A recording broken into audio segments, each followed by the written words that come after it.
fill up the tea with a little thermos,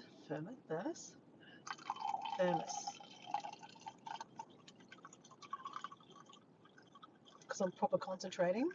We're not spilling the tea. We're dripping it all the way in there. Oh, you're risking it. Okay, risking it for the biscuit. Okay, well, cheers. Gotta love a cup of tea. So I finished work and I'm here to tell you a travel story from Egypt and Jordan. Now, the travel story comes about from a picture. Let me see if I can show you the picture. I've never done this before on a horizontal live. Vertical lives, you can show pictures, right? There's a green screen behind you and then you show the picture. Let me just see if this works. It'd be very interesting if it does. Oh, no. No. Oh, wait on. I think we can. Oh, no. That's a highlight. I don't want to show a highlight. Oh, maybe we can. Nope. Nope. No, you can't. Oh, that's a pity. Isn't that rubbish? I can mute. I can make myself look better. Retouched. Ooh, sexy. Isn't that crazy that you can actually reach yourself? I'm going to be normal. I'm normal. You can highlight. You can't actually do that. Oh, that's a real pity. What's this thing do? A light on, light off. Interesting. No, can't show your photo. Oh, well, anyway, I will put. Oh, actually, what's this down the bottom? Oh, hold on. What's this down the bottom? Hold on. No, that's nothing. No. I can share it? Can I share something? No. Interesting. I can actually share something while I'm on a live stream. Interesting. Okay. Anyway, I'm digressing. I'm going off topic, which happens a lot. So anyway, welcome to my story of when strangers become friends 18 years later. When I say 18 years later, why I say that is because a memory came up today on Facebook and a girlfriend of mine, Amy, in Canada, shared the post because I tagged her in the post 18 years ago. So she shared the memory, and because it's shared with the people that are tagged in the post, I saw it and I was like, oh my god! Like I don't see my posts unless I go to the memory bit of my Facebook, right? But Amy obviously saw it and she's shared it, and then I've seen it, and I'm like, oh my god! It's been 18 years since we met in Jordan and Egypt. And then my friend Katie saw it and went, the best trip ever. And I'm like, oh my gosh, it was like the best trip ever. And I've got some funniest travel stories to tell you from Egypt and Jordan. So this one time, I was traveling around the world doing a backpacking trip. And I really wanted to go to Egypt and Jordan. And my mum was peeking out. She's like, you can't be traveling by yourself. I'm a solo traveler, right? You can't be going to Egypt and Jordan by yourself. It's dangerous. The Middle East, maybe a couple of years before, Egypt had a bit of a shooting down at Abbey Simbel, which is that really cool pyramid that moved down the Nile. Very cool story. There was like a shootout down there, like an ambush of tourists, and they died. So it was still fresh from that. My mum was a little bit, don't go by yourself. So anyway, paid friends. So I did a tour called Gap Adventures. I've talked about this before on my Spilling the Tea series. So this is the series. If you go look at my playlist, Spilling the Tea, you will see a whole lot of other Spilling the Tea stories. So anyway, this was the first Gap adventure I did. This is the first one, and it was probably the best one I did. I'm going to be honest, the best one I did. So I was about to turn 33 years old on this trip, and I fly into Cairo. And Cairo is madness, man. Madness. It is so, there's a lot of people that live in Cairo. It's crazy. It's very loud. It's very hot. I am fresh. This is my first time to the African continent too. Like I was just like, I've always wanted to go to Egypt, and this is like, I'm so excited. So I get there and I'm like, holy shit, this place is massive. It's crazy. It's just, the streets are wild. It's new place, right? I was like absolutely loving it. So anyway, I check into my hotel. So with Gap Adventures, what happens is you pay X dollars and basically your accommodation is paid for, and your your transfers, like your your bus, your mini buses to transport. If you catch a train, that's all paid for. I think breakfast is included, but nothing else is really included, right? So I get to my hotel. I normally stay in backpacker hostels, mind you. So this is a hotel. It's not a very expensive hotel. It's like budget, right? So Gap Adventures is kind of your backpacking version of paid friends. So basically, you're paid to have friends, and you stay in kind of cheapy places. But it's not backpacker hostels. It's more cheap accommodation, 3-star stuff. So check in, go to my room. Now, when I get into my room, there's actually stuff in my room already. I'm like, ooh, am I in the right room? And I realize, no, I'm in the right room because there is someone bunked with me in the tour, because I'm obviously solo traveling. You actually have to pay extra if you want a room by yourself. So I'm not paying for the single thing. I'm paying for like just the tour, the trip. So basically, I'm happy to share with people. Basically, that's what it means. So of course, then I go, oh yeah, of course, this is the person I'm sharing with, right? I don't know who they are. They don't give you like a rundown of, so and so is going to be in the room with you. You're going to be bunking with them, or they don't do that. It basically is, there's a stranger's stuff in your room. Okay, so I put my stuff in there, and I go off for a walk, right? Now that night, they actually have like a kind of, I think 6 p.m. in the night, they have like a welcome to Gap Adventures, like the tour. So I come back at the end of the day, and I go straight to the 6 p.m. meetup. And I don't know who these people are, right? I'm just like, hi, I'm Dora. How you going? And, I meet people individually. I think there's actually quite a few of us. I don't just count how many people, but I reckon at least 15 of us, right? It wasn't a huge group, but it wasn't a big group. I mean, it wasn't a huge group, but it wasn't a small group. So there's a whole lot of there's a couple. So there's Sheldon and, oh, what's her name? Sheldon and someone. There's Amy and Jackie, they're friends traveling together. There's Erin and Tom, a couple from Canada. There was an old couple, can't remember the name, and I think that was it. Oh no, there were some other people too.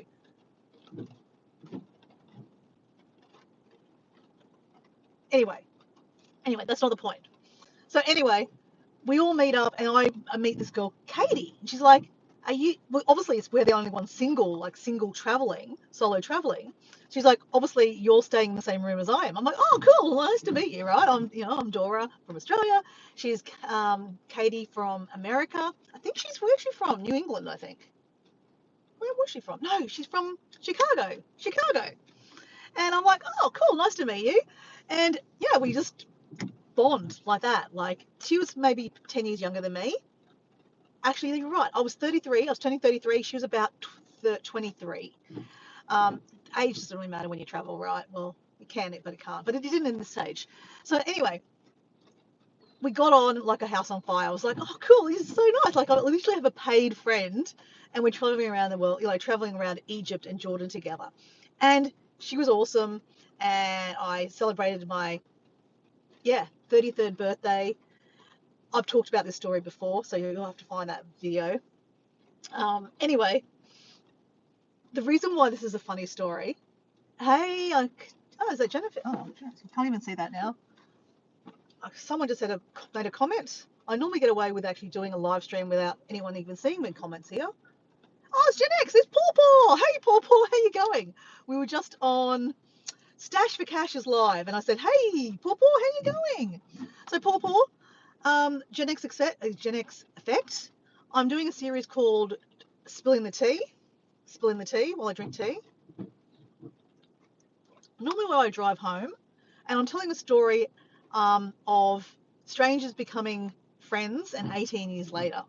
So 18 years ago, I was doing a Gap Adventure tour in Egypt. It was the first time I'd ever done a tour before. Normally I'm a backpacker that just does it myself, and I still am like that. This is the only time I've ever done tours was the actual time. Anyway, so we travel around Egypt. I spend my 33rd birthday in Luxor. It was amazing, right? And Katie and I were like the same, like peas in a pod. She loved Diet Coke. This is when I used to like Diet Coke. Sorry, I don't like Diet Coke anymore.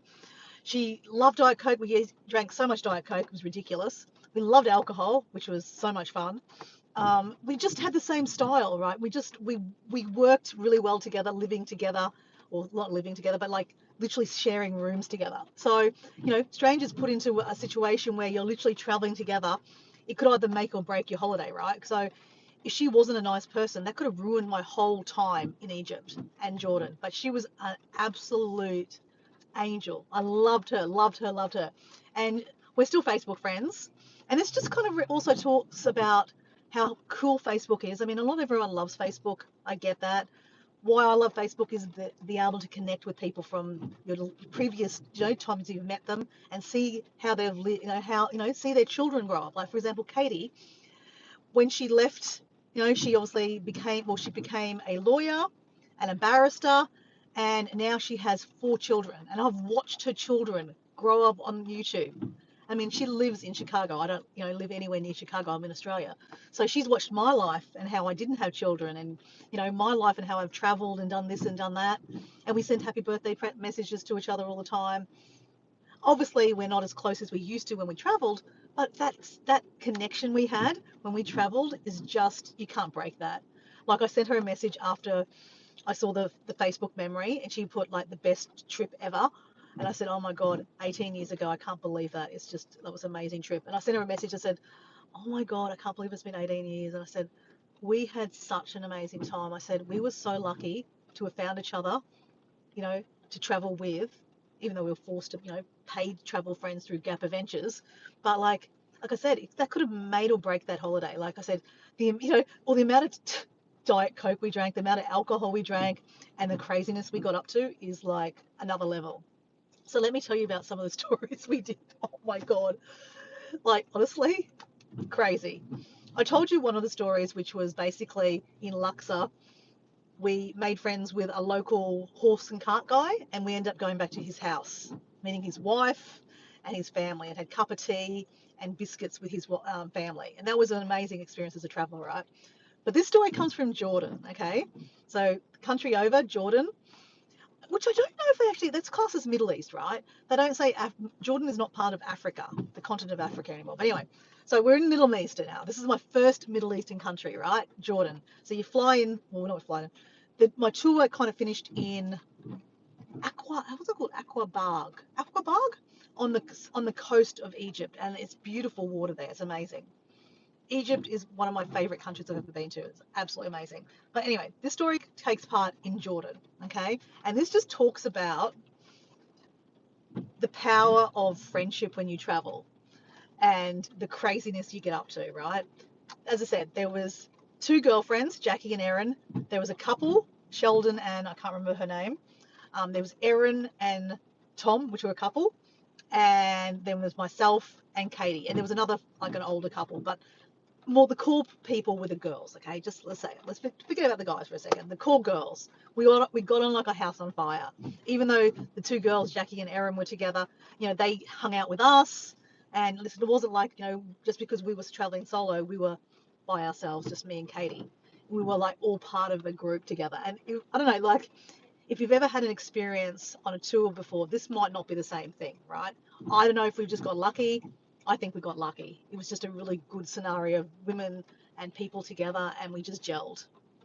So we traveled through Jordan. We went to the hot spots like Petra, um, what's it called? Wubby Dubby? Wubby Dubby? I can't even say the word. Wubby Dubby. So I stayed in like bedroom. They call it Beldrum? Beldrum.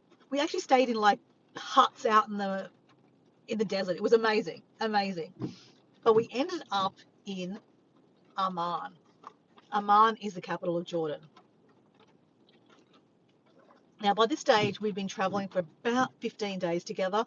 And like when you travel together, time doesn't mean anything, right? It's been 15 days, but we're like best friends. We're living together, traveling together, spilling our whole life about, what's going on in our life together. So you become that close, right?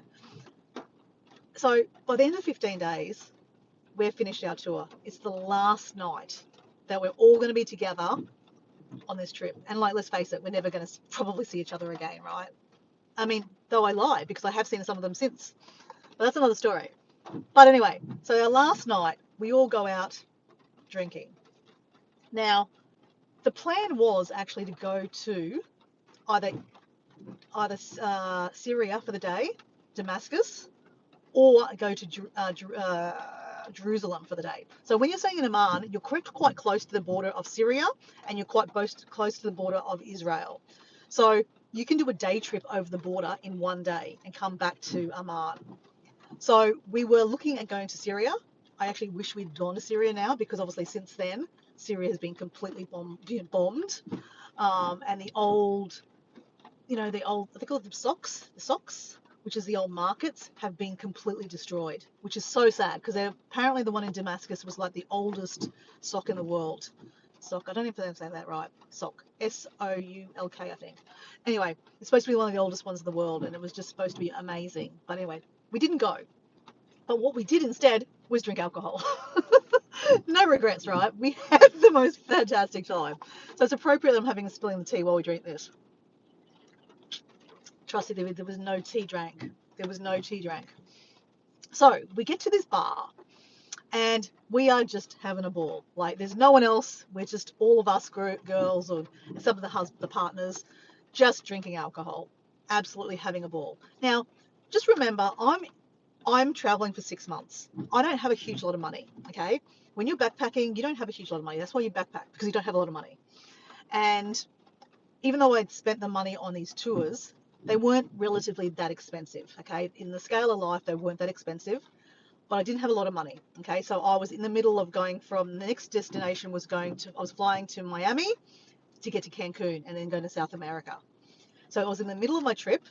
So in the middle of my trip, I had to make sure that it wasn't spending too much money. So I wasn't spending much money.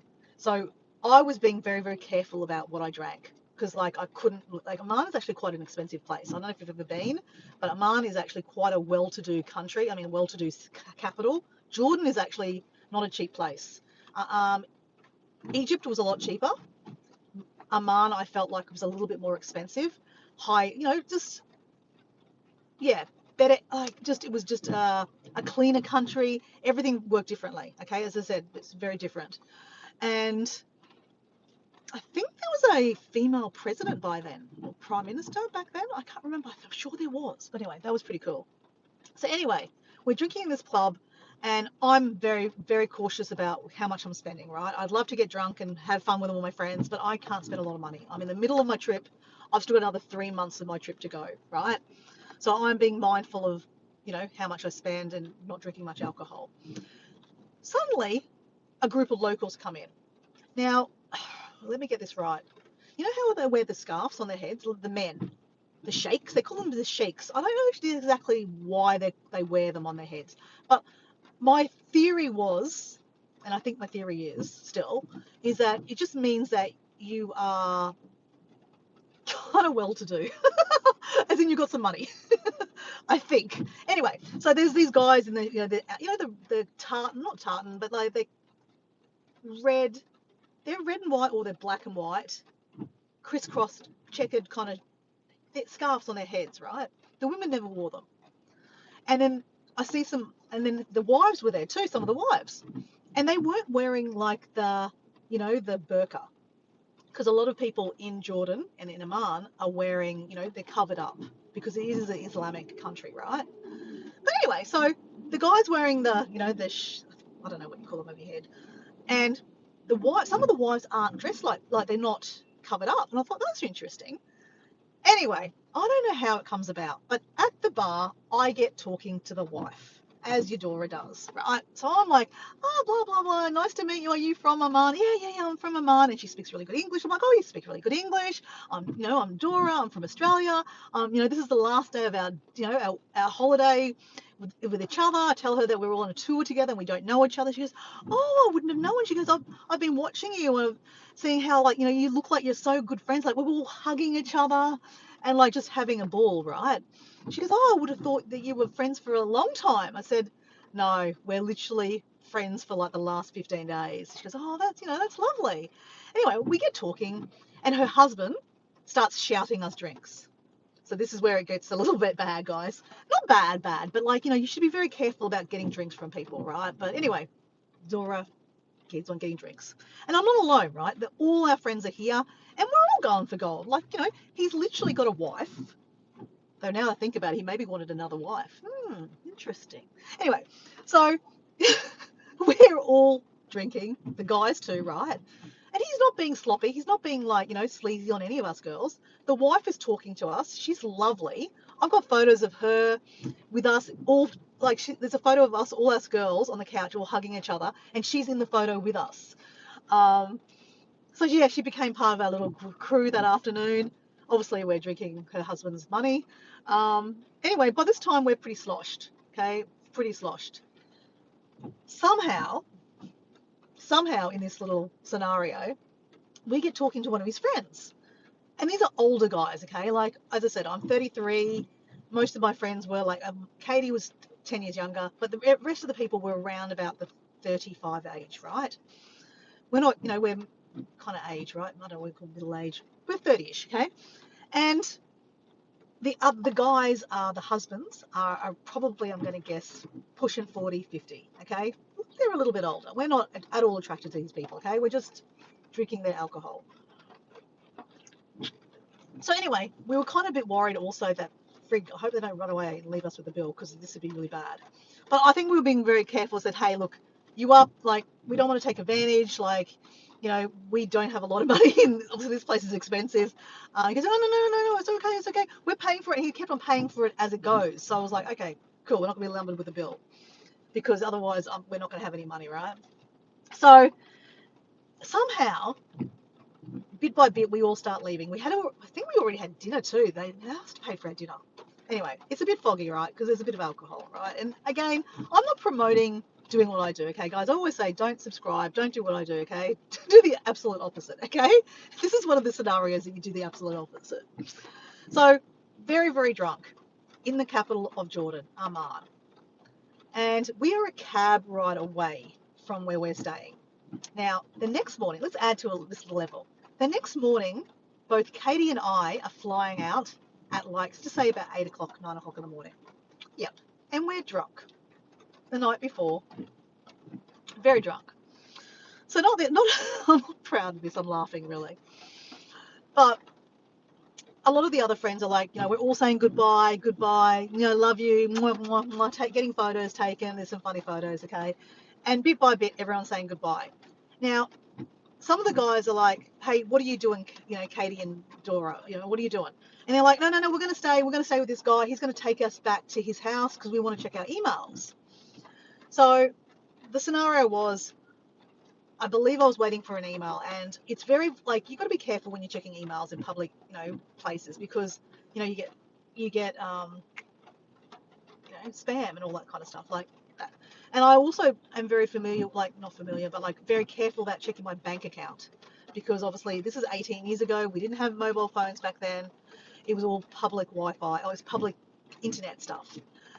Even though, the hotels you stayed at would have an internet, but, again, they're public and they're probably full of spam and all that kind of stuff. So I was very, very careful not to check my bank account very often. I had to check it because there's no other way I could figure out how much money I spent, but I do it very, very sparingly. So I talked about in other videos, especially the one from Peru, how I kept a book with exactly how much I spent each day, okay? And so I could work out, tallying how average how much I'm spending. So I could work out that I'm kind of, I'm good. I don't need to check my bank account. I'm good, right? So I wanted to check my bank account, first of all, because I'm about to fly from Jordan to Miami, stay one night in Miami, and then go to Cancun. Now, in Miami, I hadn't booked my accommodation, okay? I'm flying in at like midnight. So I was really kind of like really wanting to book some accommodation. So I had, I think 2 days ago, been on the internet and booked some accommodation, but I hadn't actually heard back from them. So I didn't know if I was booked in or not. I was booked in at a backpackers hostel. So I really wanted to check my email. I'm drunk. Katie's drunk. We're talking to this guy, a sheik, a sheik, whatever you want to call him. And he wasn't slimy. Not that we knew. He wasn't slimy. But he said, look, we're happy for you to come back to my house. I have a laptop at my house. I'm happy for you. And then my driver will drive you home. Like, okay. Fair call. I mean, look, we're drunk, okay? Mum, I wouldn't do this again, okay? Trust me, Mum, I probably would be a little bit more careful now. So Katie and I go off with this guy. Now, our friends are like, are you like, what are you doing? Like, what are you guys doing? Well, like, we have to go check the internet. Like, we want to check, I need to check something. Because I was flying into, like, as I said, I'm flying into Miami at midnight. I need to know that my accommodation's booked. Otherwise, where the hell am I going to stay, right? So I did need to check. The fact that I was drunk is another level. So our friends are like, okay, I hope you're going to be okay. But they were worried. But we were like, no, we're fine, we're together, we're with this guy. I don't even know what his name is, no idea. But anyway, his driver drives us and him back to his house. Now, it's probably, I don't know, no idea, midnight, probably. Remember, I'm flying out at like 8 o'clock, 9 o'clock in the morning, right? We're full of piss. So anyway, we get into this house. It's a big mansion. I couldn't tell you where we are. Okay, this is the level of stupidity I was at. Um, we walk into this house. It's a pretty big mansion, right? As I said, in Oman, they've got some money, right? This guy's got some money, and he yells out. He turns on the lights. He yells out something, and this lady comes in, and she's an Indonesian lady because she introduces herself, and I don't know. I must have started telling her, where are you from? I realize she's a maid. He's yelling at her, get the laptop. He's not being very nice. So I'm like, okay. So anyway, I feel really bad because A, we've woken up the maid. He's like, would you like some wine? I'm like, I think we've had enough wine. But anyway, he gives us a bottle of wine. We don't open it, thank God. We don't open it, but we do take it home with us. We do take it with us. Got the bottle of wine. We've both got a laptop each. We're checking our our emails, and I finally get an email saying that they hadn't actually responded to my email. So I'm like, fuck, crap. So I'm like, okay, I'm just going to go to this backpacker hostel in Miami. There's nothing I can do, right? I'm going to fly into the Miami, catch the whatever bus or whatever down to South Beach. That's where I was going to stay, South Beach, and this backpacker hostel. I'm just going to stay there. It'll be fine, right? It'll be fine. So anyway, I check my money. It's fine. Katie checks her emails. She's good. She's flying out the next morning too. So anyway, he then his driver drives us home to our hotel. We pass out and wake up the next morning. I don't know how we woke up. The alarm wakes us up, and I'm like, fuck. And I'm like chucking stuff into my bags, and I'm like, shit. And I'm got this bottle of wine. I'm just chucking that in my bag too. And I'm like, I might as well take the bottle of wine. Katie's the same. She's like chucking everything around. And we get to hey, Nicholas. We get to the Amman airport, and I'm like, see you, Katie. And like, we're hugging each other. We're still probably drunk.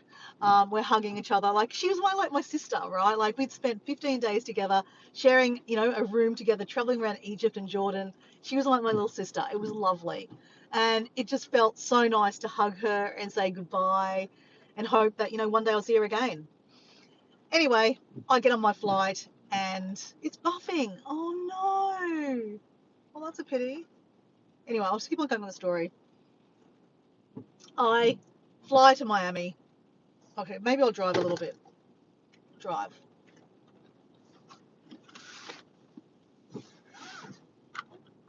Is it still buffing, Nicholas? Can you tell me if it's still buffing, Nicholas?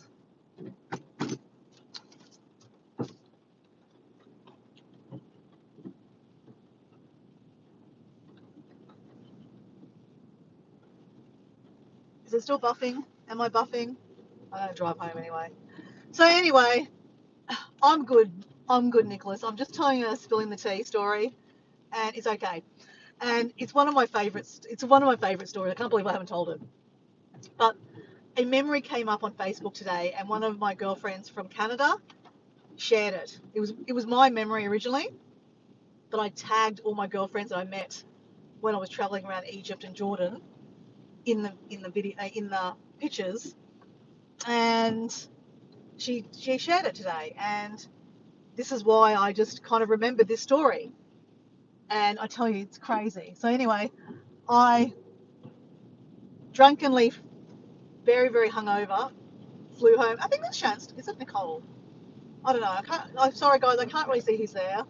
So anyway, I fly to Miami. But anyway, that is my travel story. Literally, a very drunken travel story. But it really tells you about the power of friendship, because what happened after I got to Miami and then got to Cancun.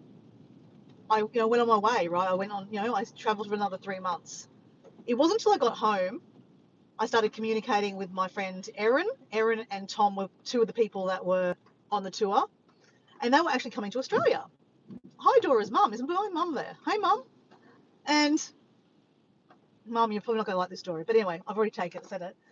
And Erin and Tom are coming to Australia. I'm like, yay, let's meet up. So they come and stay at my house, and my partner at the time and me, we take them out for dinner, and it was so good to talk about the stories of our crazy trip to Jordan and Egypt. Anyway, Erin tells me, she goes, you know what? We were petrified, absolutely petrified that you and Katie got stolen or kidnapped by some, rich, sheikh in Amman, and that you would never be seen again. She goes, it was crazy. So we were all a little bit drunk. She goes, but we were probably less drunk than you two. And she goes, but you two took off with this guy. And we were like, shit. So apparently they actually spoke to reception and asked reception the next day, have our friends Katie and Dora checked out? And they said, yeah, we've checked out. So they knew that we were alive. So they were okay. They were like, oh, thank God for that. Because they were really worried. The next morning they all got together and they said, shit, has anyone heard from Dora? Has anyone heard from Katie? Because we were all Facebook friends by then too. But obviously because we were so rushing in the morning, because we were so hungover and probably drunk, we weren't checking in. We weren't looking at our Facebooks. We literally got to the airport just in time to get our flights. She went back to Seattle. I went to Miami. So we didn't even check our flight. So in transit, all of our friends are like, shit, are they alive? Like, what happened? Did they, did they survive? Yeah, obviously we survived. But I didn't know that for like probably a year later that our friends were all so petrified on, did we, what happened? Did the guy try to do something to us? Did he hurt us? Did he kidnap us? Or was he fine? And he was fine, absolutely fine. But let's finish the story with, when I get to Miami, like I said, the reason why we ended up going to this guy's house was because I wanted to check my emails, because I was flying into Miami at like midnight. So I wanted to make sure I had accommodation, right? That's the smartest thing to do. And again, I'm on a budget, so it had to be a backpacker hostel. I had emailed them, but they hadn't emailed me back. So when I checked the emails the night before at this sheik's house, drunk, they hadn't responded. So I thought, fuck it, I'm just going to go anyway. Like, I'm sure I'll get a room, right? Could not be worse. I mean, I could not be farther from the truth. I couldn't get a room. I couldn't get a room anywhere in South Beach, and that's in South Beach, Miami. So I turn up. I believe it was Memorial Weekend, because Memorial Day just happened, right? It was Memorial Day weekend, and it was pumping. Now, I'd never been to Miami before, okay? This is my first experience of going to Miami. Maybe I was a little bit naive, but I kind of thought Florida, Miami, full of Americans, and I kind of thought Americans were kind of white. This just shows me where I was at 33 years of age, and this is why travel is so important, because travel opens your mind up. Sorry, I'm not being discriminative, but I just thought Americans were mostly white, right? So I get to South Beach. I can't get into my backpack. The hostel that I tried to book laughed at me and said, no, love, it's Memorial Day weekend. People book like months ahead of time. I was like, crap. Do you know where I could get a hotel or another backpacker hostel? And they just kind of went, probably not. They said, like, it's Memorial Day weekend. I mean, I don't even know what Memorial Day weekend is, right? But it's a public holiday in America that's very, very popular. The place was jammed. Now, when I was coming into South Beach on the bus, and then I walked to the backpacker hostel, I saw so many people on the street. I was just like, holy shit, this place is jammed. But why I said that I kind of thought most people were white, everyone was black. I could hardly see anyone that was white. It was just black people everywhere. Now, again, I'm not being racist, guys. I'm half Asian, guys, okay? But I was like, I've got no problem about people being black, but I just didn't know. I was like, oh, crap, that's cool. Obviously South Beach is full of, black coloured people. Fine. But it was another level. There were so many people. So many people. I was just like, holy shit, what is going on tonight? But then obviously when I get to Backpackers Hostel, they said like it's Memorial Day weekend. You've got Buckley's getting any accommodation anywhere. Even if you've got lots of money, girl, you ain't paying for a room. So I was like, oh, okay, fair enough. So the guy goes, hey, look, best thing I can do is I will hold your bags for you and you can sleep in the foyer. He goes, you're safe here. It's no problem. Okay, there's a toilet here. You can use the toilet. He goes, but my suggestion would be to go walk around and check it out because it's completely safe. There's people everywhere. You're finally safe. You're very safe. So anyway, that's what I did. I basically I left my bag there and basically went for a walk around South Beach. And I was just like, there were cars, like, you know how the cars bounce up and down? I don't know how they do it. No idea logistically how they do it. But the cars were like bouncing up and down to the music. The music was so loud coming out of these cars. They had like boom boxes in the back of their cars and the cars were bouncing up and down. There were people hanging out the windows. It was, the energy was crazy. It was crazy. Yeah. And then basically I didn't sleep. I came back to the hostel, and then basically I think I grabbed my bag and had a shower. I didn't even have a shower. Did I have a shower? I don't know. And then went and had breakfast on the beach. I've got some funny photos of me on like um, the lifeguard boxes. So I'd never seen that before, right? Like, very Pamela Anderson, Baywatch kind of thing. I mean, I don't know where Baywatch is, filmed, but that kind of scene, like the beautiful white sand. The beaches weren't that amazing, I'm going to be honest. They're nothing like Cancun or even, I'm going to say, Australia. I mean, they were nice, but they weren't amazing. I don't think South Beach was that amazing. It's just more the vibe of South Beach, the Art Deco like buildings. It's a very cool vibe.